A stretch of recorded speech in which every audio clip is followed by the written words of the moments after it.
பெண்கள் வடித்த கண்ணீருக்கு இன்றைக்கு நீதி நிலைநாட்டிய மாண்புமிகு பாரத நரேந்திர மோடி அவருடைய எண்ணம் எண்ணிக்கை என்பது அது நாடு முழுவதும் தெரிய வேண்டும் என்பதற்காக நாளை சித்ரா தியேட்டர் அருகில் மாலை 4 மணிக்கெல்லாம் மூவர்ண கொடி ஏந்தி பாரதிய ஜனதா கட்சியினுடைய சார்பாக நான் அழைப்பு கொடுக்கவில்லை.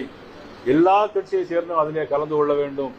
திமுகவை சேர்ந்தவர்களாக இருந்தாலும் சரி, அதிமுக கூட்டணியில் உள்ள எல்லோருக்குமே, கம்யூனிஸ்ட் கட்சியை சேர்ந்தவர்களாக இருந்தாலும் சரி, எல்லோரும் அதில் கலந்து கொண்டு நாடு தேசம் ஒற்றுமை பேரணியின் உணர்வோடு இதில் அனைவரும் கலந்து கொள்ள வேண்டும் என்பது என்னுடைய கோரிக்கையாக நாங்கள் இந்த நேரத்தில் வைத்திருக்கிறோம்.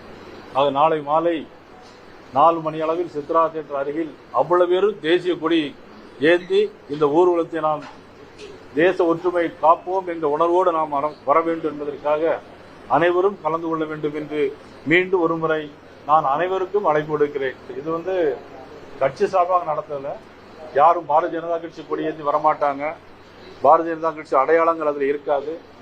எங்களை பொறுத்த மட்டிலும் ஏற்கனவே முதலமைச்சர் ஒரு பேரணி நடத்தியிருக்கிறார்கள். அதே மாதிரி ஒரு பேரணி நடத்த வேண்டும் என்பதற்காக நாங்கள் மூவர்ண கொடி யாத்திரை, இது பேரே மூவர்ண கொடி யாத்திரை.